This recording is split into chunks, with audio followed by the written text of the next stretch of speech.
A paz de Cristo a todos, gravando mais uma catequese, hoje falando sobre casal de segunda união. O que a igreja pensa, o que a igreja fala sobre o casal de segunda união. A pessoa que já for casada e contraiu, se separou e se juntou com outras pessoas. É o casal de segunda união. E na verdade é um casal que vive em adultério. Essa é a realidade. É duro falar dessa forma, mas é a realidade.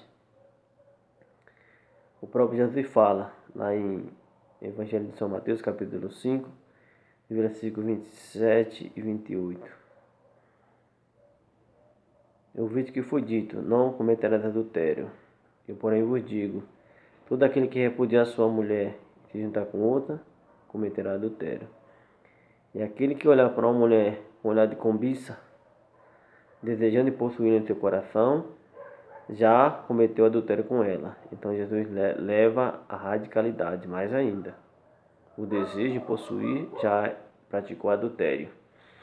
E vamos ver aqui no Catecismo, no parágrafo 1649 até o 1651, o que a Igreja nos fala.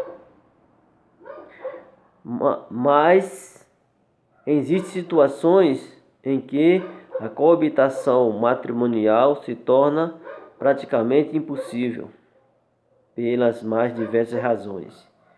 Neste caso, a Igreja admite a separação física dos esposos e o fim da coabitação. Os esposos não podem deixar de ser marido e mulher diante de Deus. Não são livres para contrair uma nova união.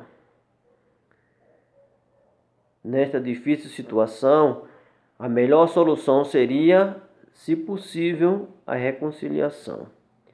A comunidade cristã é chamada a ajudar essas pessoas a viverem cristãmente sua situação, na fidelidade ao vínculo do seu casamento, que continua indissolúvel.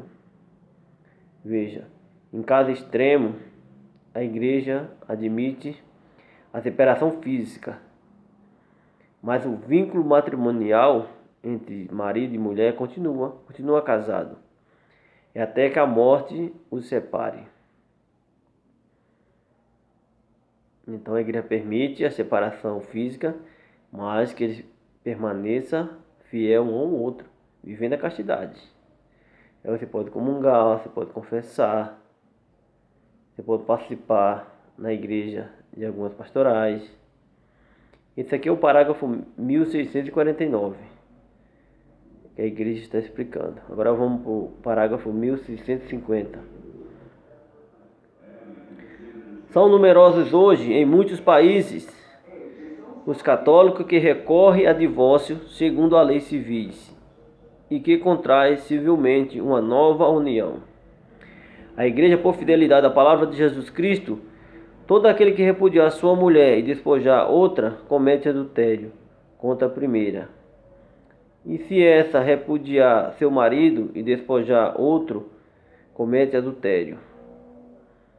Essa citação está no Evangelho de São Marcos, capítulo 10, de versículo 11 e 12.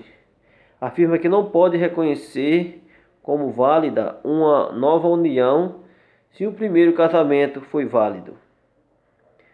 Se os divorciados tornar a casar-se no civil, fica numa situação que é contrária objetivamente à lei de Deus. Portanto, não pode ter acesso à comunhão eucarística enquanto pendurar esta situação. Pela mesma razão, não pode exercer certas responsabilidades eclesiais. A reconciliação pelo sacramento da penitência só pode ser concedida ao que se mostra arrependidos por haver violado o sinal da aliança e da fidelidade a Cristo e se compromete a viver numa vida continência completa. vivendo a continência completa. Então, se um casal casou, quando as 3 perguntas que o padre faz, que quem celebra o casamento é o esposo e a esposa, o padre é apenas uma testemunha ordenada. E a primeira pergunta é: a de livre e espontânea vontade que você aceita se casar? E o marido diz sim, a esposa diz sim. Promete fidelidade na saúde, na doença, na pobreza, na riqueza, até que a morte os separe? Ele diz sim. Você promete aceitar o filho que Deus vos mandar? E você vai dizer sim. Então esse casamento é válido e dissolúvel, até que a morte os separe.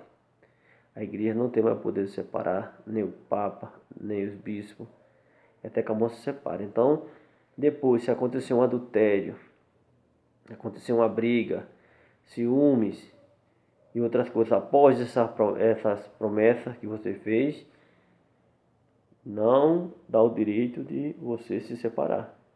Tem que haver o perdão. Se você tem um motivo, você pode perdoar e continuar, você pode perdoar e não continuar. Mas aí não é culpa da igreja isso que acontece. Você que escolheu a pessoa, o homem ou a mulher. Então, você é bem-vindo na igreja. Vamos ver o que a igreja diz aqui no parágrafo 1650.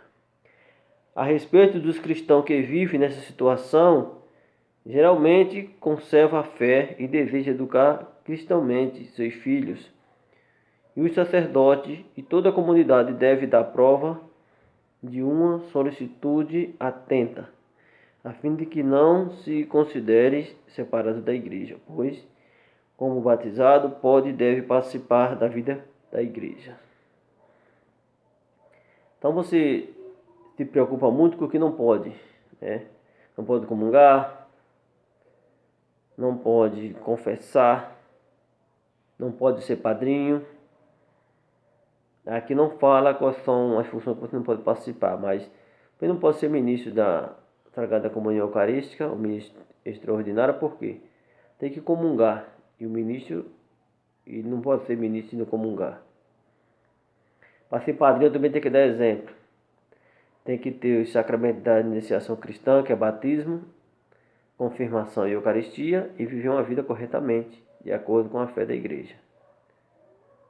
Ser participante das missas, nos domingos e dia solene, ser um católico praticante de verdade. Então, se você está numa situação irregular de segunda união, você pode participar das missas. Você pode participar de algumas pastorais, como a acolhida, como o canto, de acordo com o seu pároco. Você não pode comungar. Você não pode receber Jesus espiritualmente,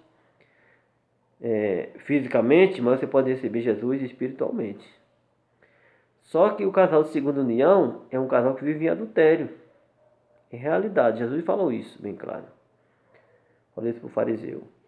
O casamento é indissolúvel, até que a morte os separe. Os dons chamados de Deus são irrevogáveis.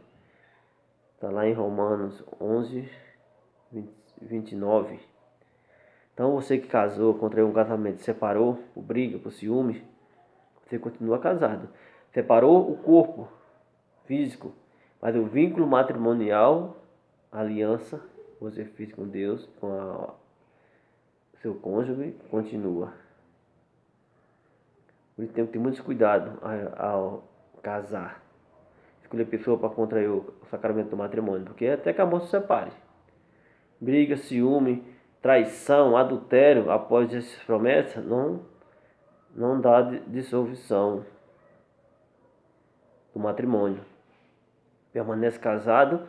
Se você permanecer solteiro, vivendo a castidade, não pecando contra o sexto mandamento, você pode comungar, você pode confessar, porque todos nós somos chamados a viver a castidade, o sexto mandamento. Castidade dentro do matrimônio, a castidade na viuvez e a castidade quando jovem. Então, se você separou e juntou com outra pessoa, você cometeu adultério. E aquela outra pessoa se juntar com a outra, também cometeu um adultério. Os casados, casamento de segunda união, são chamados a participar das missas. A estar no seio da igreja, a igreja ama, a igreja acolhe. Mas estando em situação irregular, porque está em adultério. Peça a misericórdia de Deus, o perdão e uma reconciliação, né? Mas enquanto você permanecer nessa situação, você não pode receber o sacramento da penitência, porque não pode confessar e permanecer no mesmo erro. Você não pode receber o corpo de Cristo porque está em adultério. Então peça a misericórdia de Deus, Deus é misericordioso. A vontade de Deus é que todos se salvem o conhecimento da verdade. Mas para isso tem que estar em estado de graça. E o casal de segunda união não está em estado de graça porque está vivendo o adultério. Isso é muito sério. Tem que ter muito cuidado quando se juntar em matrimônio, para depois separar. Ou você vive a castidade, ou se juntar com outra pessoa, a situação é essa. Isso é o que a igreja ensina, está no nosso catecismo, na igreja católica.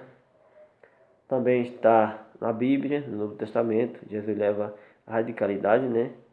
Todo aquele que olhar para uma mulher com olhar de cobiça, em desejo de possuí-la, já praticou adultério. Então veja que a situação é muito grave. Isso serve para os solteiros, serve para os casados.